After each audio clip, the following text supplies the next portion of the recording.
Properties of genetic material. इसके अंदर कुछ तीन चार गुण हमने पढ़े थे। कोई भी मटेरियल जो आनुवांशिक पदार्थ का या जेनेटिक पदार्थ का मटेरियल का काम करता हो, उसके अंदर कुछ गुणों का होना जरूरी होता है। सबसे फर्स्ट जो प्रॉपर्टी आनुवंशिक पदार्थ या जेनेटिक मटेरियल में होनी चाहिए, वो होती है रेप्लिकेशन या प्रतिकृति। पहला गुण जो आनुवंशिक पदार्थ के अंदर होना जरूरी है, उसे अपन बोलते हैं प्रतिकृति या रेप्लिकेशन। प्रतिकृति या रेप्लिकेशन वर्ड का मीनिंग है आनुवंशिक पदार्थ के रूप में जो भी मटेरियल काम कर रहा हो वो अपनी जैसी कॉपी बना सकता हो। जैसा खुद है वैसी ही अनेक कॉपियां अपनी तैयार कर सकता हो। तो पहला इसकी क्वालिटी ये है, आनुवंशिक पदार्थ का गुण ये है कि ये प्रतिकृति करने में सक्षम होना चाहिए या रेप्लिकेशन करने में सक्षम होना चाहिए। अब ये दोनों ही काम, ये प्रतिकृति वाली जो प्रॉपर्टी है ये डीएनए में भी प्रेजेंट होती है और आरएनए में भी प्रेजेंट होती है। डीएनए के अंदर भी ये पाई जाती है और प्रतिकृति की जो प्रॉपर्टी है वो आरएनए में भी पाई जाती है। डीएनए अपनी कॉपी बना सकता है, आरएनए भी अपनी कॉपी बना सकता है। तो फर्स्ट जो क्वालिटी है वो डीएनए आरएनए दोनों में पाई जा रही है, प्रोटीन में ये नहीं पाई जाती है। सेकंड जो है इसकी क्वालिटी, जो आनुवंशिक पदार्थ है, जेनेटिक मटेरियल है,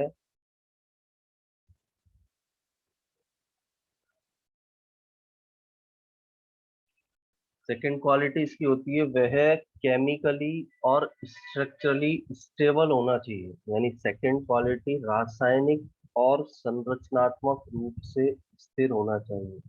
रासायनिक व संरचनात्मक रूप से स्थिर हो। जो भी जेनेटिक मटेरियल के रूप में काम कर रहा है वो केमिकली स्टेबल होना चाहिए, स्ट्रक्चरली वो स्टेबल होना चाहिए। अब ये जो क्वालिटी है ये डीएनए में पाई जाती है। यानी डीएनए और आरएनए दोनों का कंपैरिजन करें तो डीएनए आरएनए की तुलना में रासायनिक रूप से भी अधिक स्थिर है और संरचनात्मक रूप से भी ये अधिक स्थिर पाया जाता है।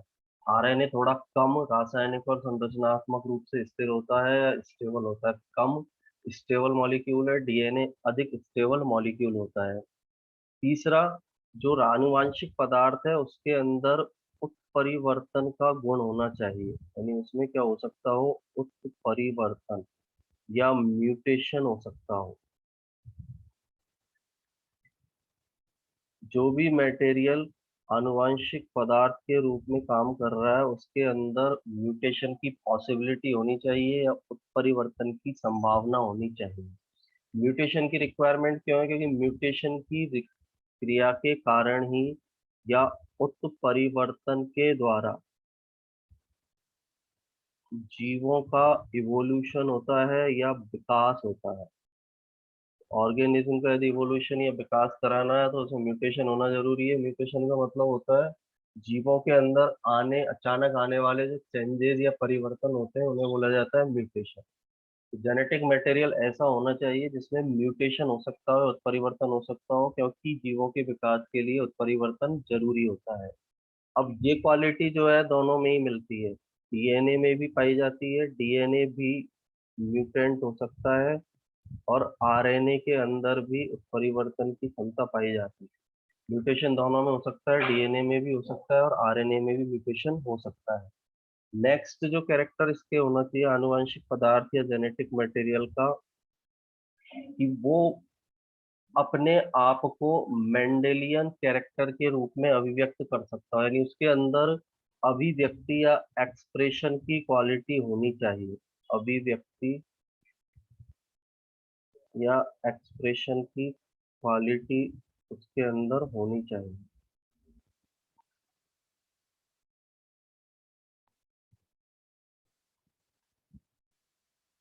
अभिव्यक्ति का मतलब होता है एक जनरेशन से जब वो दूसरी जनरेशन में जाए तो अपना इफेक्ट दिखा सकता हो। मेंडेलियन कैरेक्टर के फॉर्म में वो अपना इफेक्ट दिखा सकता हो, अपना प्रभाव दिखा सकता हो। जेनेटिक मटेरियल के अंदर इस क्वालिटी का होना जरूरी है। अभिव्यक्ति को डीएनए और आरएनए दोनों ही दिखा सकते हैं, यानी डीएनए और आरएनए जो हैं वो दोनों ही उसको अपने आप को क्या कर सकते हैं, एक्सप्रेस कर सकते हैं।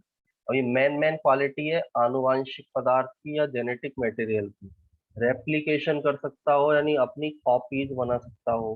केमिकली, स्ट्रक्चरली, रासायनिक और संरचनात्मक रूप से स्थिर होना चाहिए। दोनों का कंपैरिजन करोगे डीएनए और आरएनए का, तो डीएनए ज्यादा स्टेबल है क्योंकि डबल हेलिक्स स्ट्रक्चर इसमें पाई जा रही है, आरएनए होती है सिंगल हेलिक्स स्ट्रक्चर। म्यूटेशन होना चाहिए उसके अंदर, दोनों में पाया जाता है। म्यूटेशन होता है ऑर्गेनिज्म के अंदर अचानक होने वाला जो चेंज है, परिवर्तन है जीनों में, उसको म्यूटेशन बोलेंगे। म्यूटेशन क्यों कंपलसरी है? इसी से ऑर्गेनिज्म का इवोल्यूशन होता है या विकास होता है। अभिव्यक्ति संभव हो, जो भी जेनेटिक मटेरियल है वो एक जनरेशन से दूसरी जनरेशन में जाकर अपने इफेक्ट को दिखाता हो, अपने किस प्रभाव को अभिव्यक्त करता हो। ये मेन चार क्वालिटी जो है इसके अंदर होना कंपलसरी होता है। जो आनुवांशिक पदार्थ है, जेनेटिक मटेरियल है, उसके अंदर ये होना जरूरी है। अब देखो इसके अंदर, अब हम इनका कंपैरिजन करें तो डीएनए और आरएनए दोनों अपनी प्रतिकृति कर सकते हैं। हमको ऊपर दिख रहा है प्रतिकृति या रेप्लिकेशन डीएनए भी कर पा रहा है, आरएनए भी कर पा रहा है। लेकिन कौन नहीं कर पाता है? प्रोटीन। यानी रेप्लिकेशन की क्वालिटी किसके अंदर नहीं पाई जा रही है? प्रोटीन में नहीं पाई जाती है। डीएनए अपना रेप्लिकेशन कर सकता है, आरएनए रेप्लिकेशन कर सकता है, लेकिन प्रोटीन जो है वो रेप्लिकेशन नहीं कर सकता है। यानी प्रोटीन एक जेनेटिक मटेरियल नहीं हो सकता है। क्योंकि सबसे बड़ी कमी क्या पाई जा रही है? वो रेप्लिकेशन या प्रतिकृति नहीं कर सकता है। दूसरा, स्थिरता की बात यदि हम करें तो हमने ग्रिफिथ का एक्सपेरिमेंट पढ़ा था। ग्रिफिथ के एक्सपेरिमेंट में हमने देखा था जब डीएनए को, जब वो मृत चूहे थे, एस जो प्रभेद था, उसको हमने गर्म किया तो गर्म करने पर वो बैक्टीरिया तो मर गया, लेकिन बैक्टीरिया मर गया लेकिन उसका डीएनए डिस्ट्रॉय नहीं हुआ। एस और आर स्ट्रेंथ पढ़ी थी ना हमने, एस आर, उस दोनों को मिक्सचर तापमृत फील्ड वाली। तो ग्रिफिथ के एक्सपेरिमेंट में हमने देखा था कि अधिक तापमान देने पर भी डीएनए नष्ट नहीं होता है। ज्यादा टेम्परेचर दिया जाए तो भी डीएनए नष्ट नहीं होता है। बैक्टीरिया मर जाता है लेकिन डीएनए क्या रहता है? जिंदा रहता है। जबकि आरएनए को यदि अधिक तापमान दिया जाए, डीएनए अधिक टेम्परेचर देने पर नष्ट नहीं होगा, लेकिन यदि आरएनए को अधिक टेम्परेचर दिया जाए तो वो क्या हो जाता है? नष्ट हो जाता है। केमिकली और स्ट्रक्चरली जो ज्यादा स्टेबल है वो कौन सा मॉलिक्यूल है? डीएनए मॉलिक्यूल ज्यादा क्या होता है? स्थिर होता है। आरएनए इसलिए नष्ट हो जाता है क्योंकि अधिक टेम्परेचर देने पर, क्योंकि वो सिंगल स्ट्रैंड पाया जा रहा है, इसलिए वो क्या होगा? नष्ट होगा। अब केमिकली स्टेबल डीएनए क्यों होता है? एक तो डबल स्ट्रैंड है। गर्म जब करेंगे हम डीएनए को तो उसके दोनों स्ट्रैंड अलग हो जाते हैं। यानी डीएनए है, ये जैसे डीएनए है, डबल हेलिक्स स्ट्रक्चर है। इस डीएनए को जब हमने गर्म किया तो इसका एक स्टैंड ये अलग हो गया, दूसरा स्टैंड ये अलग हो गया। दोनों स्टैंड एक दूसरे से क्या हो रहे हैं? अलग अलग हो रहे हैं। दोनों स्टैंड जब गर्म किया जा रहा है तो एक दूसरे से अलग हो जाते हैं। लेकिन जैसे ही ठंडा किया जाएगा, जैसे ही वो ठंडा किया जाएगा इस डीएनए को गर्म करने के बाद, वापस ये दोनों स्टैंड आपस में एक दूसरे के साथ जुड़ेंगे और दोबारा से वही डबल हेलिक्स का बना देंगे। टेम्परेचर जब दोगे डीएनए को या तापमान जब दिया जाता है, दोनों स्ट्रैंड एक दूसरे से अलग हो जाएंगे। टेम्परेचर जब कम होगा, टेम्परेचर के कम होने पर वापस दोनों स्ट्रैंड जुड़ जाते हैं। तो एक केमिकली और स्ट्रक्चरली रूप से क्या होता है? स्टेबल होता है। फिर डीएनए और आरएनए, दूसरा स्टेबिलिटी का रीजन एक और होता है। आरएनए में सेकंड नंबर का जो कार्बन है, आरएनए के अंदर सेकंड नंबर के कार्बन पर आरएनए में OH ग्रुप प्रेजेंट है।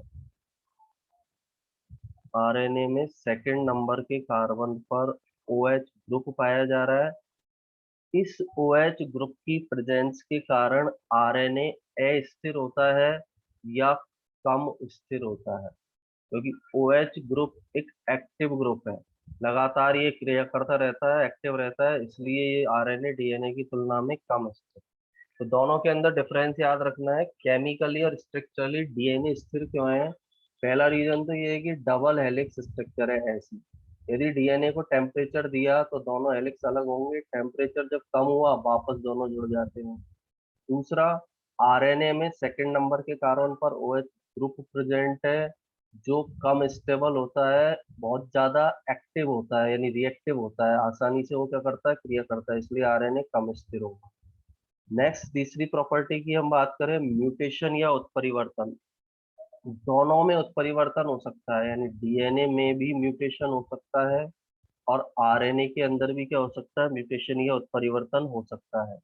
आरएनए अभी हमने पढ़ा है अधिक अस्थिर है, क्रियाशील है, इसलिए उत्परिवर्तन जो है आरएनए में तेज गति से होते हैं।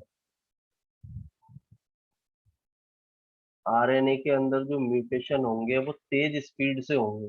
रीजन क्या है उसका, ऊपर हमने पढ़ा, आरएनए एक अनस्टेबल मॉलिक्यूल है, अस्थिर अणु है और क्रियाशील अणु है, इसलिए आरएनए में तेजी से म्यूटेशन होते हैं, जबकि डीएनए में धीमी गति से म्यूटेशन या उत्परिवर्तन हो सकते हैं। फिर एक्सप्रेशन की यदि हम बात करें, अभिव्यक्त करने की, अपने आप को एक्सप्रेस करने की, आरएनए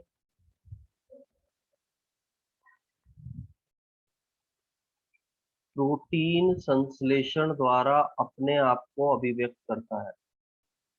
आरएनए जो है प्रोटीन सिंथेसिस की प्रोसेस से या प्रोटीन संश्लेषण के द्वारा अपने आप को अभिव्यक्त करता है, इसलिए जो भी कैरेक्टर है इनको ये इजीली एक्सप्रेस कर पाता है। एक थ्योरी पढ़ी थी हमने, डीएनए से बनता है एमआरएनए, डीएनए से बनेगा एमआरएनए, एमआरएनए से क्या बनता है, प्रोटीन। आरएनए जो है प्रोटीन संश्लेषण करके अपने आप को तेजी से एक्सप्रेस कर सकता है, आसानी से एक्सप्रेस कर सकता है, इसलिए इजीली कैरेक्टर्स को भी क्या कर देगा, एक्सप्रेस कर देगा, लक्षणों को भी एक्सप्रेस कर देगा।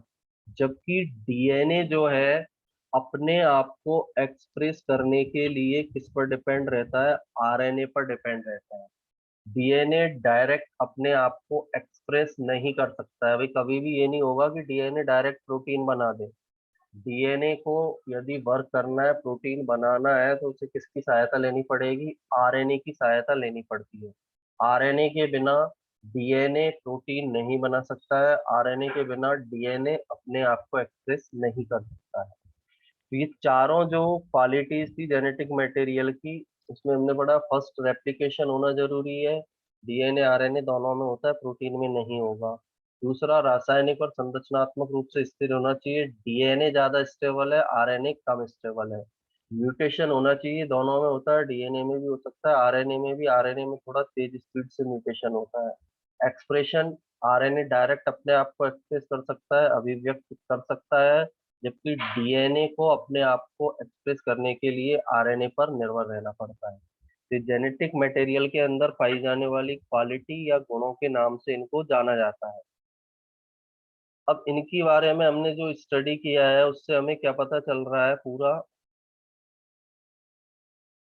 कि डीएनए आरएनए इन दोनों के गुणों को हमने देखा, तो इन दोनों के गुणों के आधार पर कहा जा सकता है कि दोनों ही अणु आनुवांशिक पदार्थ के रूप में काम कर सकते हैं।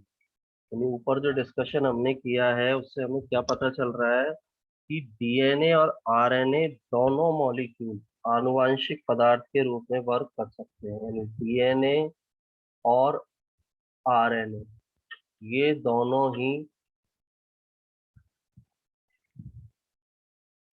आनुवांशिक पदार्थ या जेनेटिक मटेरियल का काम कर सकते हैं। तो इन दोनों के अंदर क्वालिटी पाई जा रही है, जो क्वालिटी आनुवांशिक पदार्थ के अंदर होनी चाहिए वो इन दोनों के अंदर पाई जा रही है।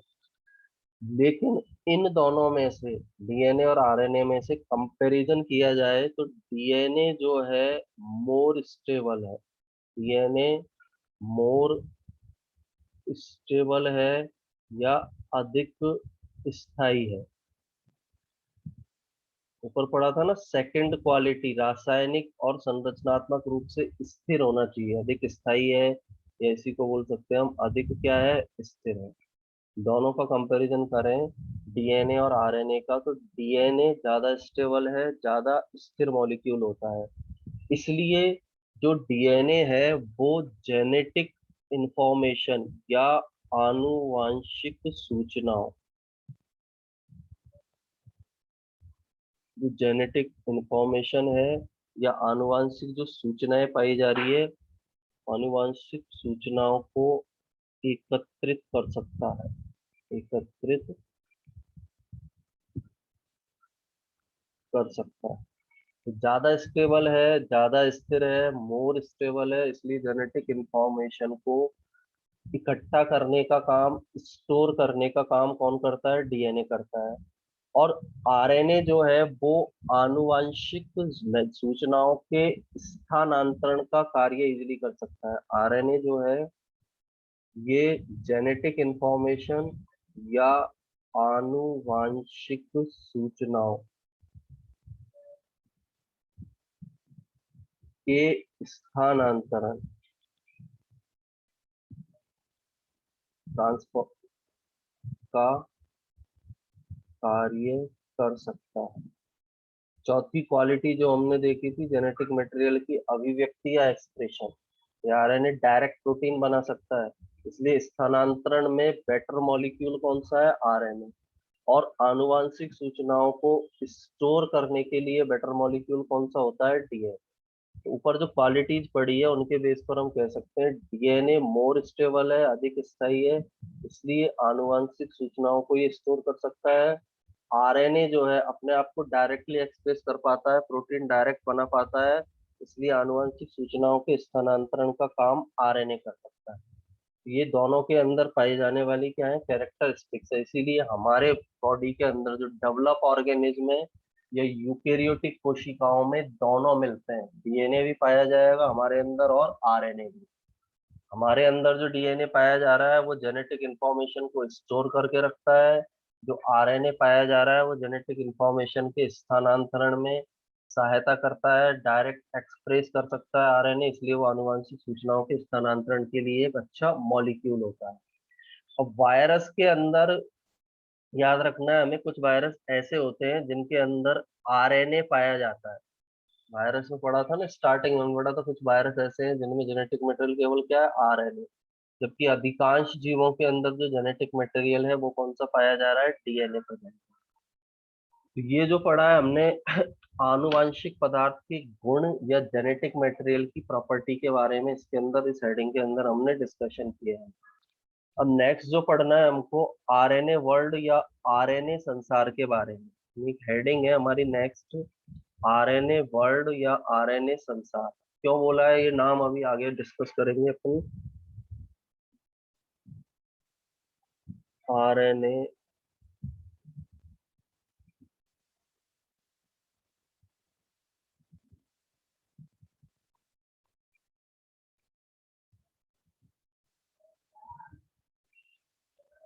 अब देखो, आरएनए वर्ल्ड जो टर्म है इसको यूज में क्यों लिया है? सबसे पहले जो आनुवांशिक पदार्थ बना था, यानी जब इवोल्यूशन की प्रोसेस हुई, पृथ्वी का जब विकास हुआ, तो सबसे पहले पृथ्वी के जब इवोल्यूशन के प्रारंभ में आरएनए ही आनुवांशिक पदार्थ का काम करता था। यानी सबसे पहला जो जेनेटिक मटेरियल था वो था आरएनए। सबसे पहला जो आनुवंशिक पदार्थ के रूप में जिसने काम किया है वो क्या था? आरएनए था। और आरएनए जो है यानी पृथ्वी के विकास के स्टार्टिंग में, यानी जब इवोल्यूशन जब हुआ है तो विकास के प्रारंभ में आरएनए क्या कर रहा था? एक तो ये आनुवांशिक पदार्थ का काम कर रहा था स्टार्टिंग में, जेनेटिक मटेरियल का काम कर रहा था या आनुवांशिक पदार्थ का काम कर रहा था। इसके साथ साथ जो आरएनए है वो उत्प्रेरक का काम भी करता था। उत्प्रेरक हम बोल सकते हैं एंजाइम को। जैसे एक एंजाइम है राइबोजाइम, राइबोजाइम जो है वो आरएनए से बना हुआ एंजाइम है, उत्प्रेरक का काम करता है। आरएनए जब स्टार्टिंग हुई, अर्थ पर इवोल्यूशन हुआ, ऑर्गेनिज्म का जब डेवलपमेंट चल रहा था, आरएनए आनुवांशिक पदार्थ जेनेटिक मटेरियल का भी काम करता था और उत्प्रेरक का काम भी, कैटलिस्ट का काम भी उसके द्वारा किया जाता था। दोनों काम इसके द्वारा किए जाते थे, जेनेटिक मटेरियल और दूसरा इसके द्वारा किया जाता था उत्प्रेरक या कैटलिस्ट का वर्क इसके द्वारा किया जाता है। अब यहाँ पर आरएनए जो ये वर्क कर रहा है, कैटेलिस्ट का या उत्प्रेरक का जो काम कर रहा है, उत्प्रेरक हमेशा ध्यान रखना है अस्थिर होते हैं। एंजाइम जो है वो अस्थिर है, या हम ये बोल सकते हैं आरएनए उत्प्रेरक का काम कर रहा था, कैटेलिस्ट का काम कर रहा था, इसलिए आरएनए अस्थिर नेचर का था, अस्थिर प्रकृति का अणु था, यानी ये काम कर रहा है कैटेलिस्ट का। इसलिए ये जो है इसका नेचर कैसा हो गया, अनस्टेबल नेचर, यानी ये अस्थिर प्रकृति का अणु था। कैटेलिस्ट का काम करने के कारण ये किस तरह का मॉलिक्यूल था, अनस्टेबल नेचर का, अस्थिर प्रकृति का ये मॉलिक्यूल था। अब प्रकृति में अनस्टेबल था, जेनेटिक मटेरियल को स्टेबल होना चाहिए। अभी ऊपर प्रॉपर्टी पढ़ी है हमने, आनुवंशिक पदार्थ ऐसा होना चाहिए जो स्टेबल हो, लेकिन आरएनए क्या था, अनस्टेबल। इसलिए नेचर के अंदर कुछ चेंज हुए, आरएनए की स्ट्रक्चर में कुछ परिवर्तन किए गए, यानी जो आरएनए था उसमें कुछ रासायनिक परिवर्तन, केमिकल चेंजेज किए गए। नेचर में आरएनए की स्ट्रक्चर में कुछ केमिकल चेंजेज हुए, क्यों हुए, इसके रीजन से। ये स्थिर नेचर का था, अनस्टेबल नेचर का था, इसलिए इसके अंदर कुछ रासायनिक चेंज किए गए, और उन रासायनिक चेंजेज से ही डीएनए का फॉर्मेशन, डीएनए का निर्माण। यानी पहले स्टार्टिंग में जो जेनेटिक मटेरियल था हमारी अर्थ पर, वो कौन सा था, आरएनए। लेकिन आरएनए दो काम कर रहा था, एक तो जेनेटिक मटेरियल का काम कर रहा था, दूसरा ये कर रहा था कैटेलिस्ट या उत्प्रेरक का। कैटेलिस्ट का वर्क कर रहा था, इसलिए अनस्टेबल नेचर का था। अनस्टेबल नेचर का जो जेनेटिक मटेरियल है वो सही प्रकार से काम नहीं कर सकता है, इसलिए नेचर में आरएनए की स्ट्रक्चर में कुछ केमिकल चेंज किए गए, जिससे डीएनए का फॉर्मेशन हुआ। तो डीएनए को बनाने वाला मॉलिक्यूल भी कौन सा है, आरएनए। आरएनए से ही डीएनए का इवोल्यूशन हुआ है। और फर्स्ट जेनेटिक मटेरियल इस अर्थ पर, पहला जो जेनेटिक मटेरियल था वो आरएनए था। ये क्वेश्चन हमको इसमें याद रखना है। अब देखो रासायनिक चेंजेज हुए जिसके कारण डीएनए बना। अब डीएनए जो बना, ये आरएनए की तुलना में एक अच्छा जेनेटिक मटेरियल साबित हुआ, यानी डीएनए, दोनों का कंपैरिजन करें तो इन दोनों में बेटर जो जेनेटिक मटेरियल था या अच्छा आनुवंशिक पदार्थ कौन साबित हुआ, डीएनए। आरएनए से डीएनए बना, और डीएनए जो बना है वो आरएनए के कंपैरिजन में बेटर जेनेटिक मटेरियल या अच्छा जेनेटिक मटेरियल साबित हुआ, या आरएनए से जो डीएनए विकसित हुआ है वो उसने अच्छे जेनेटिक मटेरियल का काम किया। रीजन क्या है इसका, डीएनए की स्ट्रक्चर डबल स्ट्रैंड है, पहले पढ़ चुके हो इस तरह की स्ट्रक्चर है। डबल स्ट्रैंड स्ट्रक्चर इसकी है, एक दूसरे के कॉम्प्लीमेंट्री बेस पेयर होते हैं इसमें, जैसे पढ़ा था ना अपन ने, ए के साथ टी पाया जा रहा है, जी के साथ सी पाया जा रहा है, टी के साथ ए पाया जा रहा है। इन रीजन से, एक तो डीएनए के अंदर क्या है, डबल स्ट्रैंड है, आरएनए में होती है केवल सिंगल स्ट्रैंड, इस तरह का होता है आरएनए जनरली। तो दोनों में कंपैरिजन करें तो डीएनए ज्यादा अच्छा आनुवंशिक पदार्थ क्यों है, दो स्ट्रैंड पाए जा रहे हैं। दूसरा यहाँ बेस पेयरिंग मिल रही है, क्षार युग्म मिल रहे हैं, और क्षार युग्म एक दूसरे के कॉम्प्लीमेंट्री है, इसलिए डीएनए किसी भी चेंज का रेजिस्टेंस कर सकता है, या किसी भी बदलाव का प्रतिरोध कर सकता है। दो रीजन, पहला द्विरज्जुकी मॉलिक्यूल है, डबल स्ट्रैंड मॉलिक्यूल है, इसके कारण से। दूसरा, इसमें जो बेस पेयर पाई जा रही है वो एक दूसरे के कॉम्प्लीमेंट्री है, पूरक क्षार युग्म पाए जा रहे हैं, इसके कारण मोर स्टेबल है डीएनए, और किसी भी बदलाव का या चेंज का ये प्रतिरोध कर सकता है। जबकि आरएनए सिंगल स्ट्रैंड है, पूरक क्षार युग्म नहीं पाए जा रहे हैं, इसलिए ये किसी भी चेंज का क्या नहीं कर पाता है, प्रतिरोध। इसलिए डीएनए एक बेटर जेनेटिक मटेरियल साबित हुआ, और आरएनए जो है वो एक अच्छा जेनेटिक मटेरियल साबित नहीं हुआ। इसी कारण ज्यादातर ऑर्गेनिज्म में जो जेनेटिक मटेरियल पाया जाता है वो है डीएनए, और केवल कुछ वायरस के अंदर जो जेनेटिक मटेरियल पाया जाता है वो कौन सा है, आरएनए। तो यहाँ पर सबसे पहले जो ये सारा जो वर्ल्ड बना है अर्थ पर, हम ऑर्गेनिज्म की बात करें तो आरएनए, सबसे पहले आरएनए ने जेनेटिक मटेरियल का काम किया। अब उसके अंदर कमी क्या थी, जेनेटिक मटेरियल था लेकिन कैटलिस्ट का काम कर रहा है, उत्प्रेरक का काम कर रहा है, इसलिए अनस्टेबल नेचर था। नेचर में आरएनए में केमिकल चेंजेज हुए जिससे डीएनए बना, जो आरएनए के कंपैरिजन में अच्छा जेनेटिक मटेरियल साबित हुआ। रीजन उसके डबल स्ट्रैंड है, पूरक क्षारयुग्म उसके अंदर पाए जा रहे हैं, कॉम्प्लीमेंट्री बेस पेयर है, इसलिए स्टेबिलिटी ज्यादा है, किसी भी चेंज को रेजिस्टेंस कर सकता है, चेंज का प्रतिरोध कर सकता है, जबकि आरएनए नहीं कर पाता, इसलिए डीएनए अच्छा जेनेटिक मटेरियल साबित हुआ। इसी कारण ज्यादातर ऑर्गेनिज्म में डीएनए आनुवांशिक पदार्थ के रूप में पाया जाता है, और आरएनए जो है वो कुछ वायरस के अंदर जेनेटिक मटेरियल के रूप में पाया जाए। ये कुछ क्वालिटी थी हमारी जेनेटिक मटेरियल के अंदर, कौन कौन सी क्वालिटी प्रेजेंट होती है, कौन कौन से गुण उपस्थित होते हैं, उनके बारे में हमने इस हेडिंग के अंदर पढ़ा है। अब नेक्स्ट जो हमें पढ़ना है वो है रेप्लिकेशन या प्रतिकृति। स्टार्टिंग में पढ़ा था हमने सेंट्रल डोगमा थ्योरी, यानी जो नेक्स्ट हमारी हेडिंग है प्रतिकृति या रेप्लिकेशन।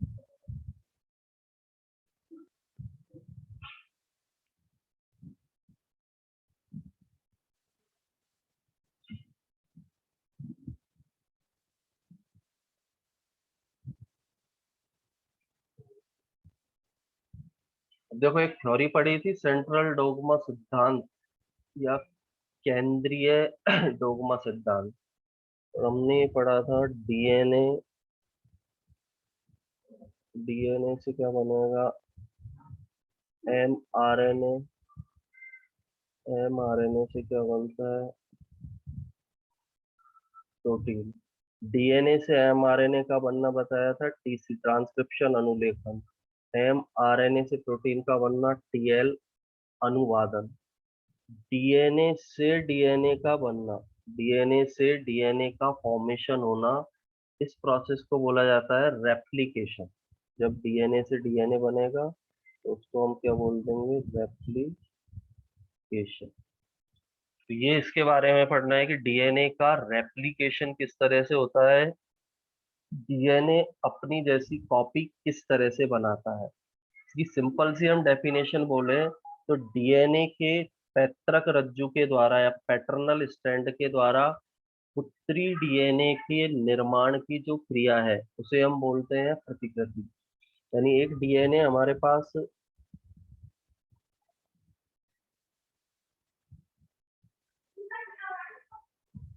एक डीएनए मॉलिक्यूल है,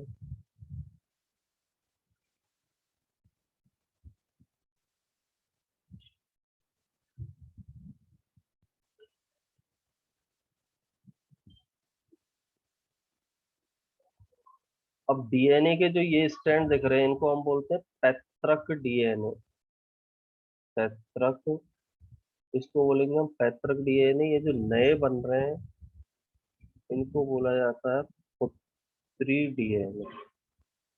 पैतृक को पैटर्नल डीएनए भी बोल सकते हैं, पुत्री डीएनए जो है डॉटर डीएनए, इसको जनक डीएनए भी बोल सकते हैं, इनको हम पुत्री डीएनए बोलेंगे। अब रेप्लिकेशन में हो क्या रहा है, डीएनए का जो पैटर्नल स्ट्रैंड है ये पैतृक स्ट्रैंड है, एक स्ट्रैंड तो हमें ये दिख रहा है, ये एक स्ट्रैंड है,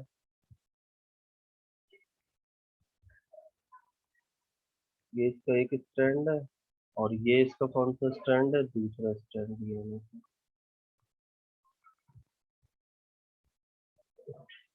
ये पैतृक स्ट्रैंड जो है इनके द्वारा पुत्री डीएनए या डॉटर डीएनए या नए डीएनए के निर्माण की जो प्रोसेस है, इस प्रोसेस को या इस क्रिया को ही प्रतिकृति कहते हैं।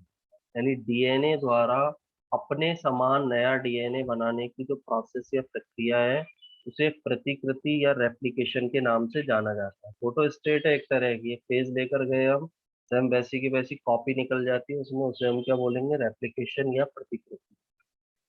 अब इसमें क्या है, जो रेप्लिकेशन की प्रोसेस जो है, एक समसूत्री विभाजन या माइटोसिस होता है, और दूसरा क्या होता है, अर्धसूत्री या मियोसिस। तो माइटोसिस हो या मियोसिस हो, इनमें सब में रेप्लिकेशन पाया जाता है। क्रोमोसोम डीएनए की नंबर बढ़ती है, डीएनए की संख्या जो बढ़ेगी वो किससे बढ़ेगी? रेप्लिकेशन से। तो समसूत्री विभाजन और सूत्री विभाजन दोनों के अंदर ही रेप्लिकेशन की प्रोसेस पाई जाती है। और रेप्लिकेशन की जो प्रोसेस है वो इंटरफेज अवस्था की एस फेज में होती है।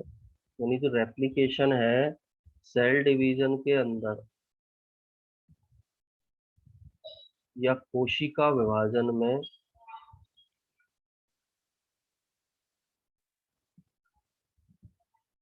एक स्टेज होती है इंटरफेज। हिंदी में इसको बोलते हैं हम अंतरावस्था।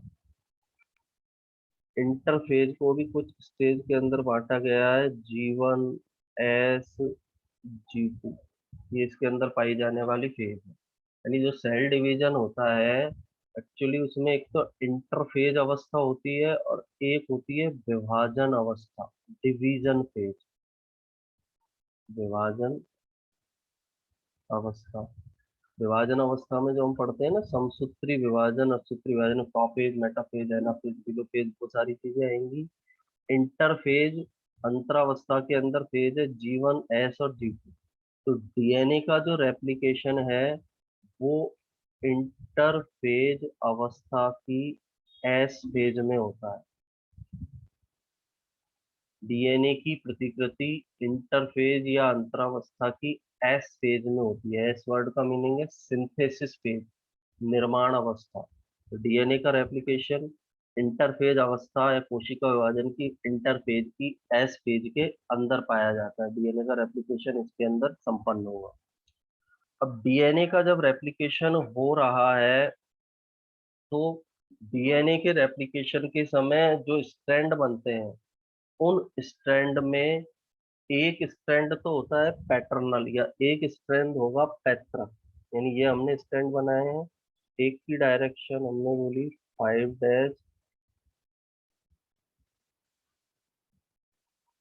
से हो गया 3rd डैश। दूसरा कौन सा होगा 3rd डैश to 5 डैश। तो हम पहले पढ़ चुके हैं। ऐसा क्यों लिखते हैं? एंटी पैरेलल होते हैं एक दूसरे के। एक की डायरेक्शन यदि डीएनए की 5 डैश to 3rd डैश है तो दूसरे की डायरेक्शन क्या होगी? 3rd डैश to कैसे होगी? 5 डैश में। अब जब रेप्लिकेशन हुआ तो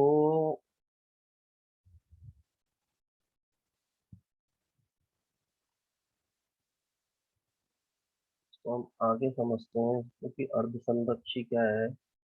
एक हमारे पास डीएनए मॉलिक्यूल है।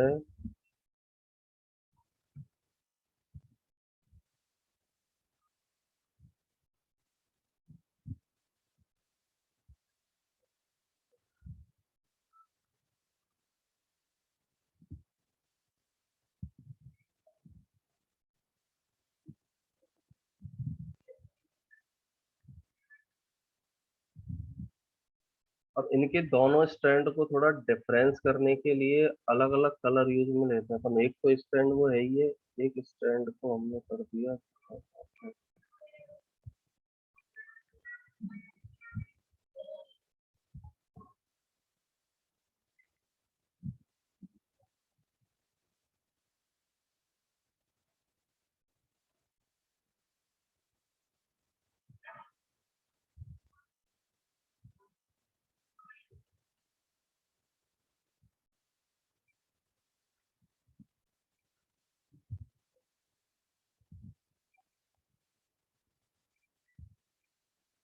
तो देखो दोनों स्टैंड अलग अलग दिख रहे हैं हमको। एक की direction 5 dash to 3rd dash, दूसरे की डायरेक्शन क्या हो जाएगी? 3 डैश to 5 डैश। ये हमारे पास एक डीएनए मॉलिक्यूल है। रेप्लिकेशन होगा, दोनों स्टैंड सेपरेट होंगे। जैसे ये जो है ये वाला स्टैंड सेपरेट हुआ और दूसरा जो स्टैंड है ये वाला था 5 डैश to 3rd डैश। ये स्टैंड सेपरेट हुआ, इसकी डायरेक्शन क्या है? 5 डैश से 3rd डैश। दूसरा स्टैंड सेपरेट हुआ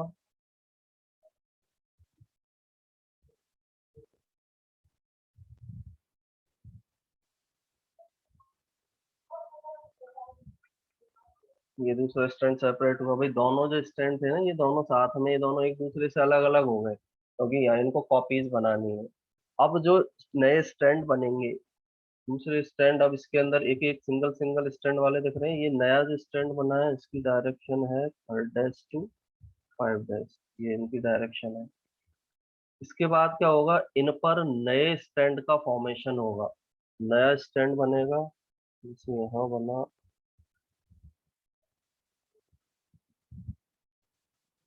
ये नया स्टैंड बन गया। और एक यहाँ पर बनेगा नया स्टैंड।